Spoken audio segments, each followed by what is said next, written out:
नमस्कार दोस्तों, मैं जगवीर सिंह आप सभी का स्वागत करता हूं आपके अपने YouTube channel learn with Jagveer पर। आशा करता हूं आप सभी अच्छे होंगे।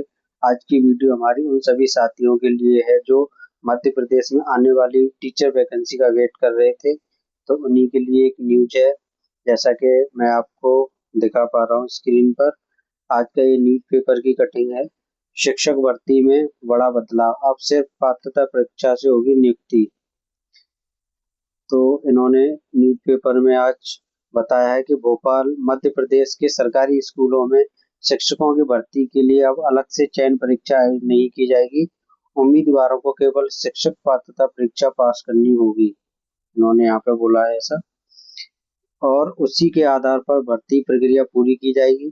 केवल एक परीक्षा के आधार पर भर्ती के लिए स्कूल शिक्षा विभाग ने प्रक्रिया में बदलाव की तैयारी शुरू कर दी है। सामान्य प्रशासन विभाग ने राज्य कर्मचारी चयन मंडल (ईएसपी) के लिए कनिष्ठ सेवा संयुक्त परीक्षा नियम 2026 का प्रारूप तैयार कर लिया है। संभावना है यह नियम अगले 1 माह के भीतर लागू कर दिए जाएंगे। जुलाई व अगस्त में माध्यमिक व प्राथमिक पात्रता परीक्षा से इसकी शुरुआत होगी। जुलाई और अगस्त में इनका एग्जाम की इन्होंने इसमें न्यूज़पेपर में बताया गया है। बता दें कि अब तक उच्च माध्यमिक, माध्यमिक और प्राथमिक शिक्षक भर्ती में पहले पात्रता परीक्षा और उसके बाद चयन परीक्षा आयोजित की जाती थी। इस व्यवस्था के कारण अभ्यर्थियों को 2 बार आवेदन करना पड़ता था और अलग-अलग परीक्षाओं की तैयारी करनी पड़ती थी, लेकिन नई व्यवस्था लागू होने के बाद भर्ती प्रक्रिया आसान हो जाएगी।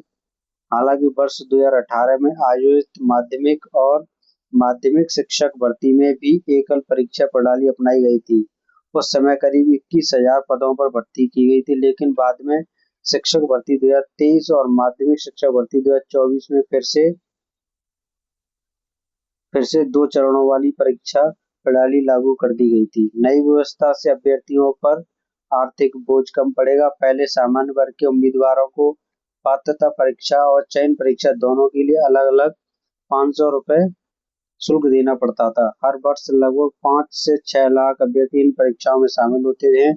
अब एक ही परीक्षा होने से समय और धन की बचत होगी। सरकारी शिक्षकों के लिए स्कोर कार्ड की वैधता 2 वर्ष है।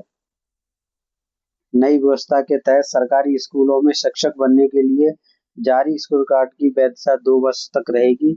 यदि इस अवधि में अभ्यर्थी को नियुक्ति नहीं मिलती है तो उसे दोबारा परीक्षा देनी होगी।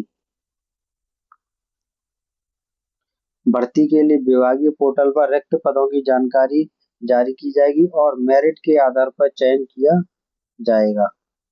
हालांकि ईएसपी अधिकारियों का कहना है कि नई प्रणाली में अभ्यर्थियों को भविष्य में अपने स्कोर में सुधार करने का अवसर भी मिलेगा। उम्मीदवार चाहें तो दोबारा परीक्षा देकर बेहतर अंक प्राप्त कर सकते हैं। ऐसा ही उन्होंने नोटिस भी बताया है कि शिक्षक भर्ती के लिए सिर्फ और सिर्फ पात्रता परीक्षा कराई जाएगी, चयन परीक्षा नहीं होगी। इसके लिए तैयारी लगभग अंतिम चरण में है, जल्दी व्यवस्था लागू कर दी जाएगी। तो सभी साथियों ने ये न्यूज़पेपर पढ़ा, तो मैं आपको बता दूं कि पहले ये लोग एमपी टेट करा देते, जैसे यूपी में यूपी टेट होता है उसके बाद सुपर टेट होता है, ऐसे ही एमपी में ये लोग एमपी टेट कराते थे, उसके बाद चयन परीक्षा कराते थे। लेकिन अब केवल एक ही परीक्षा कराएंगे ये लोग, और उसी के आधार पर आपका चयन होगा मेरिट के सिलेक्शन पर। तो ये जानकारी आपके साथ मैंने शेयर करी। अगर आपको वीडियो अच्छी लगी हो तो सब्सक्राइब कर दे चैनल को, शेयर करें ज़्यादा से ज़्यादा। Thank you.